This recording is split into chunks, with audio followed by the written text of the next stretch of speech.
ஆட்சியில் பங்கு என்ற கோரிக்கைகள் எல்லாம் எடுபடாது, ஏற்கப்படாது என மதிமுக பொதுச் செயலாளர் வைகோ தெரிவித்துள்ளார். தூத்துக்குடி மாவட்டம் கோவில்பட்டியில் செய்தியாளர்களை சந்தித்து பேசிய அவர், ஆட்சியில் பங்கு வேண்டும், அதிக இடங்கள் வேண்டும் என்று கேட்பது அவரவர் உரிமை. ஆனால் மதிமுக கடந்த 4.5 ஆண்டு காலத்தில் அவ்விதமான எவ்வித நிபந்தனையும் சொல்லியது கிடையாது என்றார்.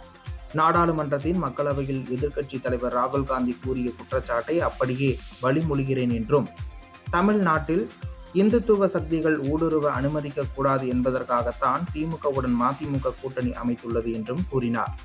வந்தே மாதரம் பாடலை முழுமையாக ஒவ்வொரு நிகழ்ச்சிகளிலும் பாடிவிட்டு தேசிய கீதம் பாட வேண்டும் என சட்ட மசோதா நிறைவேற்றப்பட்டுள்ளது, கண்டிக்கத்தக்கது என்றும், மத்திய அரசு போதிய நிதி ஒதுக்கீடு செய்யாததால் திட்டங்களை செயல்படுத்த முடியவில்லை என்பதனை வழிமொழிகிறேன் என்றும் அவர் அப்போது தெரிவித்தார்.